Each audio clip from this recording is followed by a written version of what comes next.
Hi viewers, ഞാൻ നിങ്ങളുടെ പൗർണമി. ഇന്ന് നമ്മൾ നോക്കാൻ പോകുന്നത് ഒരു റെക്കമെൻഡഡ് വീഡിയോനെ കുറിച്ചിട്ടാണ്. അപ്പോൾ ഇതിനകത്ത് ചോദിച്ചിരുന്നത്, എൻ്റെ ഡോഗ് പെറോട്ട മാത്രമേ കഴിക്കുന്നുള്ളൂ, വേറൊന്നും കഴിക്കുന്നില്ല. അപ്പോൾ ഡെയിലി ഇത് വാങ്ങി കൊടുക്കുന്നത് ഭയങ്കര ബുദ്ധിമുട്ടാകുന്നുണ്ട്. അപ്പോൾ ഇതിനെന്താ ചെയ്യാന്ന് പറഞ്ഞിട്ട് ചോദിച്ചിട്ടുണ്ടായിരുന്നു. അപ്പോൾ ഇതുപോലെ തന്നെ ഒന്ന് രണ്ട് കമൻറ്റ് മുന്നേ വന്നിട്ടുണ്ട്. ചിക്കൻ മാത്രമേ കഴിക്കുന്നുള്ളൂ, ബിരിയാണി മാത്രമേ കഴിക്കുന്നുള്ളൂ, അപ്പോൾ ഇങ്ങനെ കുറേ കാര്യങ്ങൾ. അപ്പോൾ ഇതിന് എന്ത് ചെയ്യാൻ നമുക്ക് ഇന്നത്തെ വീഡിയോയിൽ നോക്കാം.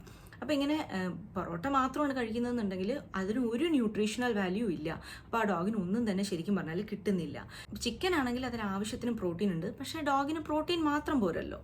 അപ്പോൾ നമ്മൾ എങ്ങനെയാണ് ഒരു ബാലൻസ്ഡ് ഡയറ്റ് ഡോഗിനെ കൊണ്ട് കഴിപ്പിക്കുക എന്നുള്ളത് നോക്കാം. അതിന് നമ്മൾ ചെയ്യേണ്ടതെന്ന് വെച്ചാൽ, ഇപ്പോൾ നമ്മളുടെ കാര്യം തന്നെ എടുത്താലും കുഞ്ഞിലെ മുതൽ നമ്മൾ ശീലിക്കുന്ന ആ ഒരു ഫുഡിൻ്റെ രീതികളുണ്ടല്ലോ, നമ്മൾ എന്ത് ടൈപ്പ് ഓഫ് ഫുഡാണ് കഴിക്കുന്നത് എന്നുള്ളത് വെച്ചിട്ടായിരിക്കും വലുതാകുമ്പോഴും നമ്മളുടെ ഒരു ടേസ്റ്റ്. എനിക്ക് ഇങ്ങനെ നാടൻ ഐറ്റംസ് ഒക്കെയാണ് ഇഷ്ടം, അല്ലെങ്കിൽ എനിക്ക് ചൈനീസ് ഫുഡാണ് ഇഷ്ടം, അങ്ങനെ നമുക്ക് ഓരോരോ ഇഷ്ടങ്ങളില്ല. അതുപോലെ തന്നെയാണ് ഡോഗ്സിനും നമ്മൾ കുഞ്ഞിലെ മുതൽ എന്താണോ ശീലിപ്പിക്കുന്നത്, വലുതായി വരുമ്പോഴും അവർ അത് തന്നെയായിരിക്കും കഴിക്കുന്നതും. അപ്പോൾ ഇടയ്ക്കൊരു ചെറിയ ഗ്യാപ്പ് ഉണ്ടാവും. അതായത് നമ്മൾ ഈ സ്റ്റാർട്ടിങ് സ്റ്റേജ് ഒരു 3-4 മാസത്തിലൊക്കെ നമ്മൾ നല്ല ഫുഡൊക്കെ കൊടുക്കും, അവരത് അപ്പം തന്നെ അക്സെപ്റ്റ് ചെയ്യും, കഴിക്കും. പക്ഷേ ഒരു 5-6 മാസമൊക്കെ ആകുമ്പോഴത്തേക്ക് ഇത് കഴിക്കാണ്ടാകും. അവരുടെ ആ ടീനേജ് ആകുമ്പോഴത്തേക്ക് ഒരു വാശിയുണ്ട്, എനിക്കിഷ്ടമുള്ളത് മാത്രമേ ഞാൻ കഴിക്കുകയുള്ളൂ, അങ്ങനത്തെ ഒരു സമയം വരും.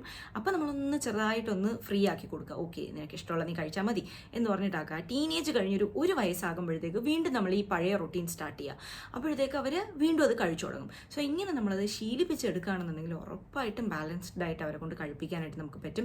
അപ്പോൾ എപ്പം മുതലാണ് ഫുഡ് സ്റ്റാർട്ട് ചെയ്യേണ്ടത്, എങ്ങനെയാണ് സ്റ്റാർട്ട് ചെയ്ത് തുടങ്ങേണ്ടത്, എന്തൊക്കെ ഫുഡാണ് കൊടുക്കാൻ പറ്റുന്നത് എന്നുള്ളത് പല വീഡിയോസും ഞാൻ ചെയ്തിട്ടുണ്ട്. അതൊക്കെ നോക്കുക. അപ്പോൾ നിങ്ങൾക്ക് നല്ലൊരു ഐഡിയ തന്നെ കിട്ടും.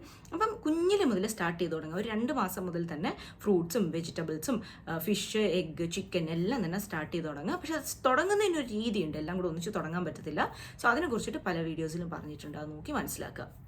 ഇനി നിങ്ങളുടെ ഡോഗ് കുറച്ചൊക്കെ വലുതായി, ഇനി എന്താ പറയുക, ആ കുഞ്ഞിലത്തെ സ്റ്റേജ് അങ്ങ് കഴിഞ്ഞു പോയി, എന്താ ചെയ്യാന്നുണ്ടെങ്കിൽ രണ്ടാമത്തെ ടിപ്പ് നമുക്ക് നോക്കാം. അതിനായിട്ട് നമ്മൾ ചെയ്യേണ്ടതെന്ന് വെച്ചാൽ, ആദ്യം നമ്മൾ മോർണിംഗ് നമ്മൾ ഫുഡ് കൊടുക്കുന്ന ടൈം ഉണ്ടല്ലോ, ആ ടൈമിൽ ഒരു ബൗളിൽ നമ്മൾ ഉദ്ദേശിക്കുന്ന ഫുഡ് വെച്ച് കൊടുക്കുക. എന്തായാലും കഴിക്കത്തില്ല, അവർ വിചാരിക്കുന്ന ഫുഡ് അല്ല എന്നുണ്ടെങ്കിൽ കഴിക്കില്ല. ഒരു 15 മിനിറ്റ് വെയിറ്റ് ചെയ്തിട്ട് ആ ഫുഡ് തിരിച്ചെടുക്കുക. പിന്നെ പ്രൊവൈഡ് ചെയ്യരുത്, ലഞ്ച് വരെയും പ്രൊവൈഡ് ചെയ്യരുത്. അവർ വന്നിട്ട് ബെഗ് ചെയ്യും, അവർക്ക് ഇഷ്ടമുള്ള ഫുഡ് വേണം എന്ന് പറഞ്ഞിട്ട്. മാക്സിമം കൊടുക്കാണ്ടിരിക്കാനായിട്ട് നോക്കുക. കുറച്ച് സ്ട്രിക്റ്റ് ആയിട്ട് നിൽക്കുക. എന്ന് പറഞ്ഞാൽ ഭയങ്കരമായിട്ട് പട്ടിണി കിടണം എന്നൊന്നും അല്ല ഞാൻ പറഞ്ഞത്. കുറച്ച് സ്ട്രിക്റ്റ് ആയിട്ട്, ഇല്ല ഇനിയിപ്പോൾ ഫുഡില്ല എന്ന് പറഞ്ഞിട്ട് പറയുക അവരോട്. ലഞ്ച് ടൈമിൽ വീണ്ടും നമ്മൾ ഉദ്ദേശിക്കുന്ന ഫുഡ് തന്നെ വീണ്ടും വയ്ക്കുക. തീർച്ചയായിട്ടും വിശന്നിട്ടുണ്ടാവും, അത് കഴിക്കാണ്ട് അവർക്ക് വേറെ മാർഗ്ഗമില്ല. അപ്പോൾ അവരത് കഴിക്കും. ഇങ്ങനെ പ്രാക്ടീസ് ചെയ്യുക. ഇത് ഒരു ദിവസം ചെയ്യുക, അടുത്ത ദിവസം ഫ്രീ ആക്കുക, അതിൻ്റെ അടുത്ത ദിവസം ചെയ്യുക, അങ്ങനെ ചെയ്യണം. ഡെയിലി ഇങ്ങനെ തന്നെ ആകുമ്പോൾ അവർക്ക് ദേഷ്യം വരും, മടുക്കും, ഭയങ്കരമായിട്ട് ഫ്രസ്ട്രേറ്റഡ് ആകും. ഡെയിലി ചെയ്യാൻ പാടില്ല. ഇങ്ങനെ കുറച്ച് കുറച്ചായിട്ട് ശീലിപ്പിക്കുക.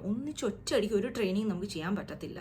കുറച്ച് കുറച്ചായിട്ട് ട്രെയിൻ ചെയ്തെടുക്കുക. അപ്പോൾ ഈ ഒരു ടിപ്പ് ട്രൈ ചെയ്യുമ്പോൾ തന്നെ നിങ്ങൾക്ക് മനസ്സിലാവും, കുറച്ച് കുറച്ചായിട്ട് അവർ നമ്മൾ ഉദ്ദേശിക്കുന്ന ഫുഡൊക്കെ കഴിച്ചു തുടങ്ങും.